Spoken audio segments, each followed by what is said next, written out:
Well, I think that,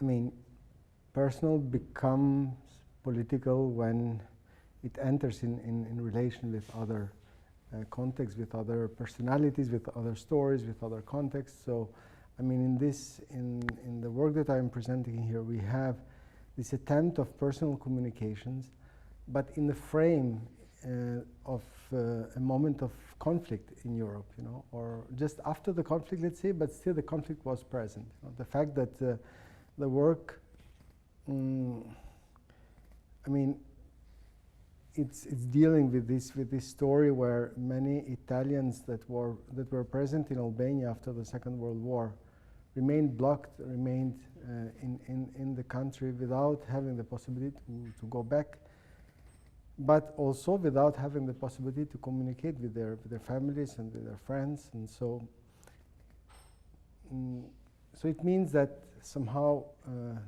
the power, the politics are influencing our private life, our privacy, our bodies, our affections somehow. And so it's not the fact that the personal in itself has something political, but the personal always lives in a context and has to deal with relationship, has to deal with politics, with geography, with economy, with culture, and automatically, you know, somehow it is affected by wider conditions. But on the other side, I prefer also to tell bigger stories through more intimate and more personal stories. So also it's a way to question like the story with the big S, and to show another way how this story can be told through personal experiences. What is left?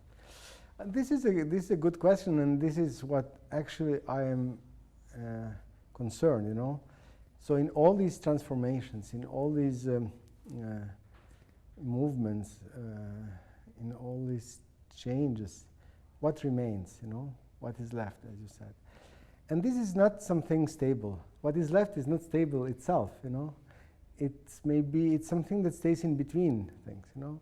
So it's not one thing or another thing, but it's that thing in the edge, or and I like this state of shifting, you know, this state of transition, let's say. And for me, it's kind of wondering about this thing, you know. So my work is not like to show what is left, you know, but it's wondering about what is left and trying to discover its potentiality. Also concerning to, I mean, what we call identity somehow, you know. So because somehow when you ask me what is left, I mean, somehow it's also a question about identity, what remains in all these states of transformation. But the identity itself, you know, it's in the process of becoming all the time. You know? And I like the fact that, you know, there are tensions around identity. There is a movement. There is a breath. You know, there is sometimes conflicts. You know, and the identity has to shape itself through these conflicts and through these tensions. So basically, I mean, what is left is a continuous research for something that aims a kind of stability in a state of impossibility of having this stability.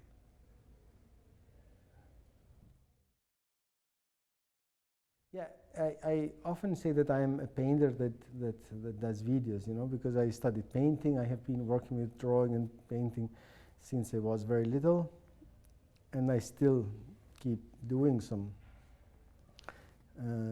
work with those mediums somehow. But the video came in my practice not because I was looking to be a video artist, but because I found something that I couldn't explore with other mediums, but the video was kind of a necessity, you know, for me. And that opened up, of course, my interest to this medium that deals with time, with movement, you know, with the moving image somehow, and can catch the stories, and of course, you know, more you elaborate a medium, more you also discover its own its possibilities, you know, and potentialities, and you want to explore them. But somehow I always kept, at least, you know, this is my intention, I kept my interest to the medium in a certain zone that doesn't permit me to become like a manierist of the medium, you know, itself, you know. So I'm never obsessed with the medium. I'm always obsessed with something that I have to deal with, and then, of course, I use the medium, I respect the medium, I know that, you know, to deal with that thing through that medium means something, so it's not like, you know, just a simple instrument, but at the same time, I always question the necessity of the medium. So, yeah, I have been working with video since 1997, and worked in different ways also with video. So it's still a medium that I'm exploring, but also keeping myself a bit out of this, let's say, high professionalism of the video in itself. You know, when I work with video, I always have like my collaborators. You know, when I do paintings, I do it by myself. Well, of course, an image can activate. An image, somehow in its silence, an image is eloquent, you know. It speaks through its body, through its way of appearing. So I think I mean, it's how to call it, you know, it's a sign, it's a trace, you know, it's something that it's in front of you, and it's somehow asking you to deal with it in a certain way. So I think that, you know, yeah, the image has its own possibilities, you know, has its own potentialities, and somehow, of course, the image is never alone. So always in front of the image, it's your gaze, you know, it's you that are looking at the image. So the image is always appearing in front of somebody. So it asks for a kind of relationship. So your presence, your eyes, you know, your also your sensibility and your attitude somehow are important to in this kind of dialogue. But still, I do believe that in the image itself there is a potentiality that somehow is asking you to deal with it and to kind of underline maybe or give more strength to this potentiality. Yeah, I mean, it's acting through. I think art is acting through through changing, let's say, our way of looking at things, our way of imagining things.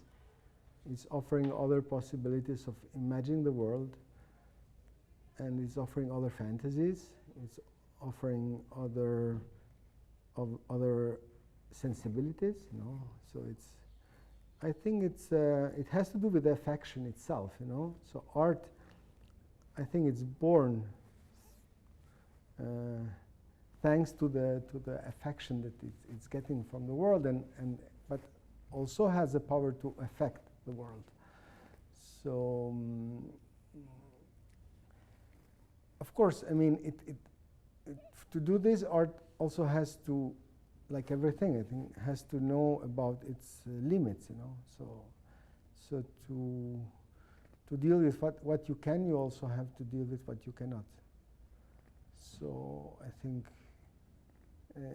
it's that edge that that art should and the artists that are dealing with art should know not to not to enter in territories that they cannot do anything, because in that case, I mean, art can be pretentious, art can be pathetic, can be rhetorical, So